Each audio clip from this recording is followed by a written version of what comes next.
Assalamualaikum warahmatullahi wabarakatuh. Apa kabar anak-anakku sekalian, siswa-siswi SMP di Kabupaten Bekasi? Kembali berjumpa dengan Pak Dadan dalam pembelajaran jarak jauh pendidikan Pancasila dan Kewarganegaraan yang merupakan persembahan dari MGMP PPKN Kabupaten Bekasi.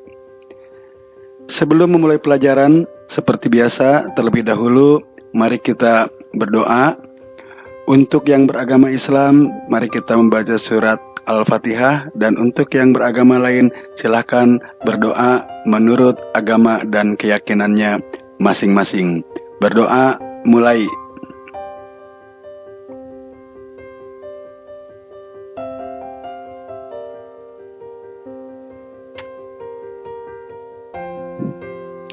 Berdoa selesai.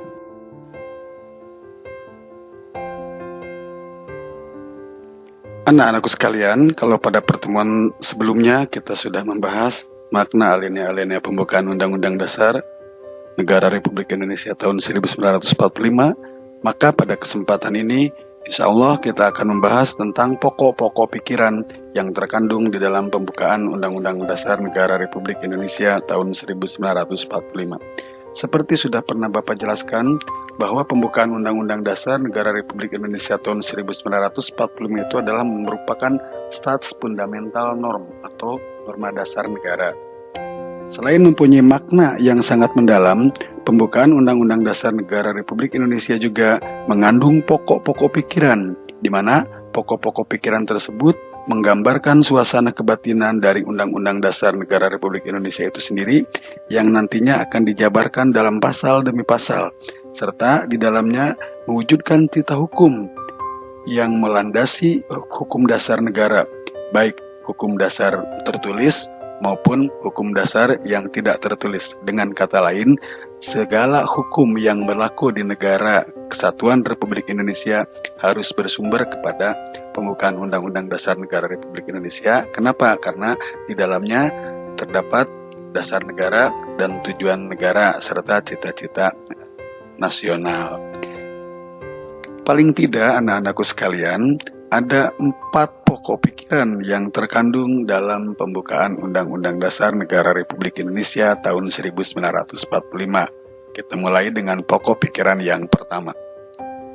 Pokok pikiran pertama adalah negara melindungi segenap bangsa dan seluruh tumpah darah Indonesia dengan berdasar atas persatuan dengan mewujudkan keadilan sosial bagi seluruh rakyat Indonesia. Pokok pikiran ini disebut juga atau dinamakan pokok pikiran persatuan. Negara, menurut pengertian pembukaan Undang-Undang Dasar, menghendaki persatuan. Dengan kata lain, penyelenggara negara dan setiap warga negara wajib mengutamakan kepentingan negara di atas kepentingan golongan dan kepentingan individu. Ya, mengingat negara kita merupakan negara yang terdiri dari beraneka ragam suku bangsa, agama, ras, dan antar golongan. Oleh karena itu, persatuan menjadi hal yang paling pokok untuk menjalankan negara kita, seperti bentuk negara kita juga negara kesatuan. Kemudian, pokok pikiran yang kedua. Pokok pikiran kedua dari pembukaan ini adalah negara hendak mewujudkan keadilan sosial bagi seluruh rakyat Indonesia. Pokok pikiran ini dinamakan pokok pikiran keadilan sosial. Pokok pikiran ini menempatkan suatu tujuan atau cita-cita yang ingin dicapai dalam pembukaan, sehingga dapat menentukan jalan serta aturan yang harus dilaksanakan dalam Undang-Undang Dasar. Untuk sampai pada tujuan tersebut dengan modal persatuan, ini merupakan pokok pikiran keadilan sosial yang didasarkan pada kesadaran bahwa manusia mempunyai hak dan kewajiban dalam kehidupan bermasyarakat, sehingga tujuan daripada negara kita untuk mewujudkan keadilan sosial bagi seluruh rakyat Indonesia, seperti halnya yang tercantum dalam sila kelima Pancasila, dapat diwujudkan.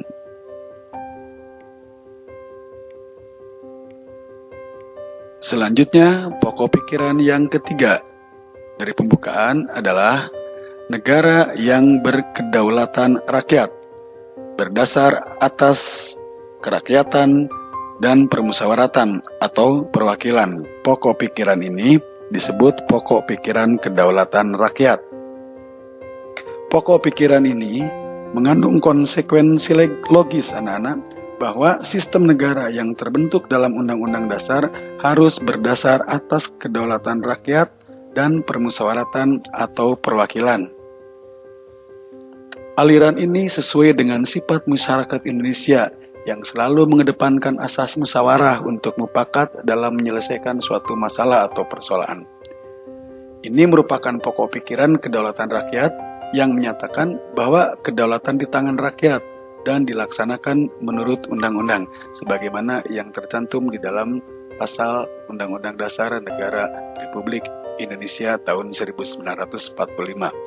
Pokok pikiran inilah yang merupakan dasar politik negara kita, ya, sesuai dengan yang tertera di dalam sila keempat Pancasila, yaitu kerakyatan yang dipimpin oleh hikmat kebijaksanaan dalam permusyawaratan perwakilan.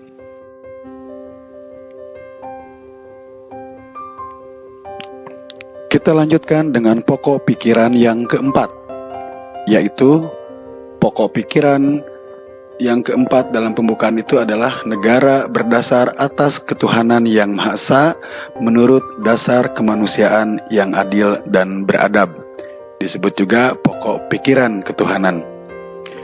Pokok pikiran ini mengandung konsekuensi logis bahwa Undang-Undang Dasar harus mengandung isi yang mewajibkan pemerintah dan semua penyelenggara negara lainnya untuk memelihara budi pekerti kemanusiaan yang luhur. Hal ini menegaskan bahwa pokok-pokok pikiran ketuhanan yang Maha Esa mengandung pengertian takwa kepada Tuhan yang Maha Esa dan pokok pikiran kemanusiaan yang adil dan beradab. Mengandung pengertian menjunjung tinggi harkat dan martabat manusia atau nilai-nilai kemanusiaan yang luhur. Pokok pikiran keempat ini merupakan dasar moral bagi bangsa dan negara kita, yang pada hakikatnya merupakan suatu penjabaran atau manifestasi dari sila pertama dan sila kedua daripada Pancasila. Keempat pokok pikiran pembukaan Undang-Undang Dasar Negara Republik Indonesia tahun 1945 tersebut mewujudkan cita-cita hukum yang menguasai hukum dasar negara kita, baik hukum dasar tertulis maupun hukum yang tidak tertulis. Pokok-pokok pikiran yang terkandung dalam pembukaan Undang-Undang Dasar Negara Republik Indonesia tahun 1945 merupakan penjelasan dari inti keempat alinea pembukaan Undang-Undang Dasar Negara Republik Indonesia tahun 1945. Demikianlah anak-anak pokok-pokok pikiran yang terkandung dalam pembukaan Undang-Undang Dasar yang nantinya keempat pokok pikiran itu akan dijabarkan lebih rinci lagi dalam pasal demi pasal yang ada dalam batang tubuh. Kalau dulu istilahnya batang tubuh, kalau sekarang pasal-pasal Undang-Undang Dasar Negara Republik Indonesia tahun 1945. Sekarang mari kita lanjutkan dengan sikap positif. Sebagai warga negara, tentu kita harus memiliki sikap yang positif terhadap pokok-pokok pikiran tersebut. Dan sikap positif tersebut harus kita laksanakan, harus kita lakukan, harus kita ejawantahkan di berbagai lingkungan. Dimulai dari lingkungan keluarga, lingkungan sekolah, dan lingkungan masyarakat, serta lingkungan bangsa dan negara. Bapak akan mulai menjelaskan contoh-contoh sikap positif dari setiap pokok pikiran yang 4 tadi, dimulai dari lingkungan keluarga, supaya kita nanti bisa melaksanakannya dalam kehidupan sehari-hari. Kita mulai dengan contoh sikap positif pokok pikiran persatuan dalam lingkungan keluarga, yaitu contohnya menghargai sesama anggota keluarga, menjaga sesama anggota keluarga, rukun, serta sopan santun dengan anggota keluarga yang lain, terutama saudara-saudara kita dan orang tua kita. Yang kedua, di lingkungan sekolah, yaitu pokok pikiran persatuan ini dapat kita manifestasikan dengan berteman dengan semua dengan semua orang, dengan siapa saja, tanpa harus membeda-bedakan latar belakang.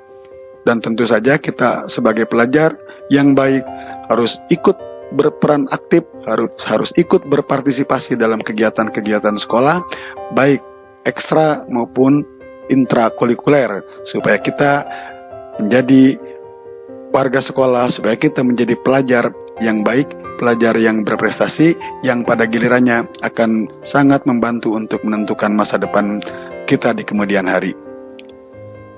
Selanjutnya, di lingkungan masyarakat, yaitu berbaur dengan masyarakat sekitar tanpa membeda-bedakan dan ikut serta dalam kegiatan sosial antar tetangga, misalnya kerja bakti dan lain-lain. Di lingkungan negara, sikap positif pokok pikiran persatuan ini adalah dengan mendahulukan kepentingan bangsa dan negara, mengutamakan kepentingan bangsa dan negara di atas kepentingan pribadi dan golongan, serta menghormati orang lain yang berbeda latar belakang dengan kita, baik itu suku, agama, ras, pendidikan, golongan, dan lain-lain. Itulah sikap positif terhadap pokok pikiran persatuan. Kita lanjutkan dengan pokok pikiran yang kedua, yaitu sikap positif terhadap pokok pikiran keadilan sosial, dimulai dari lingkungan keluarga, yaitu tidak memaksakan kehendak terhadap anggota keluarga lain dan bersikap adil terhadap anggota keluarga lain, ya. Jadi kita harus bersikap adil, jangan mementingkan diri sendiri, jangan egois. Dan berikutnya di lingkungan sekolah, ya. Bagaimana sikap positif kita di lingkungan sekolah terhadap pokok pikiran keadilan sosial? Contohnya adalah menaati peraturan sekolah, masuk sekolah on time, tepat waktu, tidak kesiangan, ya, melakukan kewajiban-kewajiban kita sebagai pelajar di sekolah, melaksanakan semua tugas-tugas, dan tentu saja kita bertanggung jawab menjaga martabat dan nama baik sekolah kita. Selanjutnya di lingkungan masyarakat. Sikap positif pokok pikiran keadilan di lingkungan masyarakat dapat diwujudkan dengan cara menjaga harmoni, ya, menjaga pergaulan dan harmonisasi dengan tetangga. Jangan bertengkar dengan tetangga, ya, membantu tetangga yang membutuhkan, membantu tetangga yang mengalami kesusahan. Itulah contohnya di lingkungan masyarakat. Dan selanjutnya di lingkungan negara, sikap positif terhadap pokok pikiran keadilan itu yaitu dengan melaksanakan kewajiban-kewajiban kita sebagai warga negara. Misalnya membayar pajak, membayar iuran listrik, telepon, dan lain-lain. Dan kita berkewajiban untuk menjaga fasilitas-fasilitas umum dan menjaga keamanan dan ketertiban masyarakat. Itulah sikap positif terhadap pokok pikiran yang kedua. Kita lanjutkan dengan pokok pikiran yang ketiga. Contoh sikap positif terhadap pokok pikiran kedaulatan rakyat di lingkungan keluarga. Itu contohnya adalah berdiskusi dan bermusyawarah untuk menentukan apa yang terbaik bagi keluarga. Misalnya mengenai pemenuhan kebutuhan bersama, melanjutkan sekolah, dan lain-lain. Itu senantiasa harus dimusyawarahkan secara bersama-sama supaya menghasilkan keputusan yang memuaskan semua pihak. Semua anggota keluarga merasa puas apabila dalam hal mengambil keputusan terlebih dahulu dimusyawarahkan oleh seluruh anggota keluarga. Kemudian di lingkungan sekolah, ya, bagaimana sikap positif pokok pikiran kedaulatan rakyat di lingkungan sekolah? Ya, misalnya melakukan musyawarah untuk mufakat dalam menyelesaikan masalah bersama, atau contoh yang lebih konkret lagi mungkin ikut serta dalam pemilihan ketua kelas, ya, untuk menentukan ketua OSIS dan lain-lain. Kemudian tentu saja kita tidak boleh memaksakan pendapat kita kepada orang lain. Kita ambil pendapat bersama, keputusan bersama dalam diskusi, dalam musyawarah, itu harus kita jaga dan tentu saja harus kita laksanakan apabila sudah menjadi sebuah keputusan, walaupun pada awalnya tidak sama dengan pendapat kita. Di lingkungan masyarakat, sikap positif terhadap pokok pikiran kedaulatan itu diantaranya ya membantu penyelenggaraan kegiatan-kegiatan yang berhubungan dengan kedaulatan, yang berhubungan dengan politik ini diantaranya seperti penyelenggaraan pemilihan ketua RT, ketua RW, pemilihan kepala desa, pemilihan pemilu ya, pemilu legislatif maupun pemilu presiden, pemilu kepala daerah. Kita harus menjaga agar pelaksanaan sistem kedaulatan rakyat di negara kita itu berjalan dengan baik dan lancar agar tujuan negara bisa segera tercapai. Nah, ini di lingkungan negara, yaitu membantu penyelenggaraan pemilihan umum dan mendorong anggota masyarakat yang telah cukup umur untuk menjalankan haknya untuk memilih sesuai dengan aspirasi, sesuai dengan pendapat yang dia miliki agar tidak menjadi golongan putih atau golongan yang tidak memilih. Demikian contoh sikap positif terhadap pokok pikiran kedaulatan rakyat. Dan terakhir adalah contoh sikap positif terhadap pokok pikiran ketuhanan yang Maha Esa. Dimulai dengan lingkungan keluarga, yaitu tentu saja kita harus rajin beribadah sesuai dengan agama dan keyakinan yang kita anut.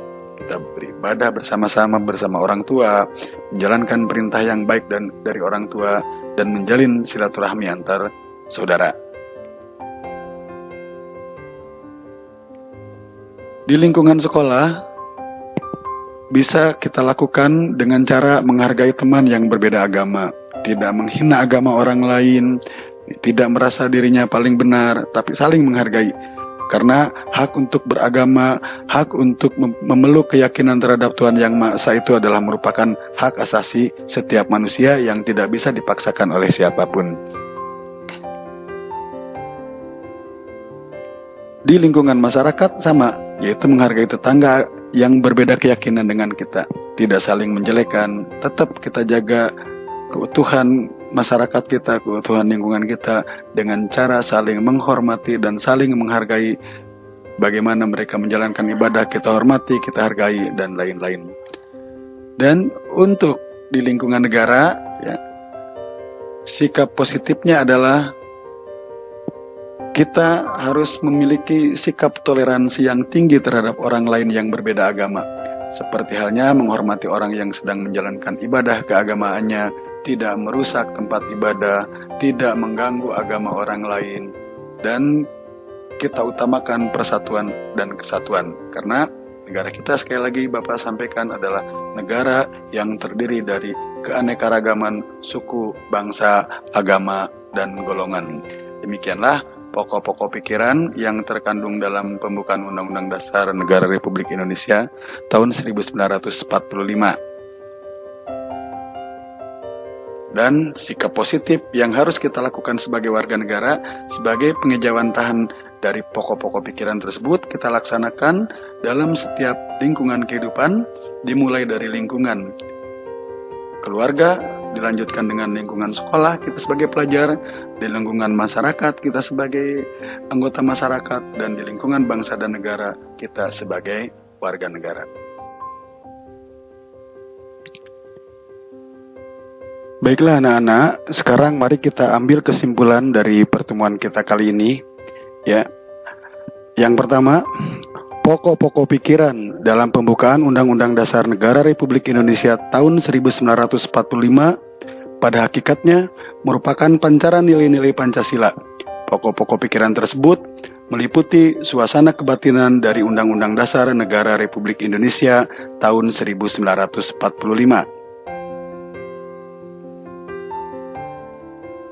Yang kedua, pokok-pokok pikiran ini mewujudkan cita-cita hukum atau reh said yang menguasai hukum dasar negara, baik itu hukum dasar yang tertulis atau undang-undang dasar maupun hukum dasar yang tidak tertulis.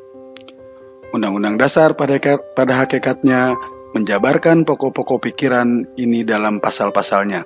Jadi, pasal-pasal yang ada dalam undang-undang dasar adalah merupakan penjelasan atau penjabaran dari keempat pokok pikiran yang ada dalam pembukaan Undang-Undang Dasar Negara Republik Indonesia tahun 1945 tersebut.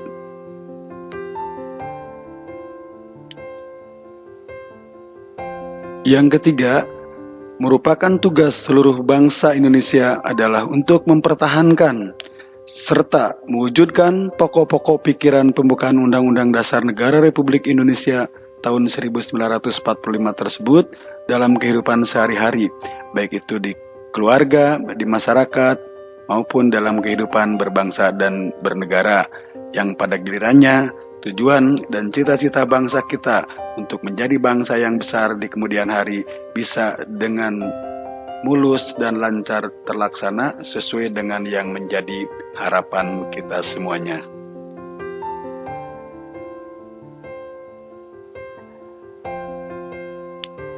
Demikian anak-anakku sekalian pertemuan kita kali ini, mudah-mudahan ada manfaatnya.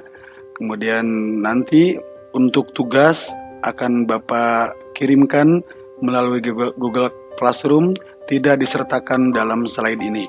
Ya, sekali lagi terima kasih atas segala perhatian. Mohon maaf atas segala kekurangan. Tetap semangat. NKRI harga mati. Wabillahi taufiq wal hidayah. Wassalamualaikum warahmatullahi wabarakatuh.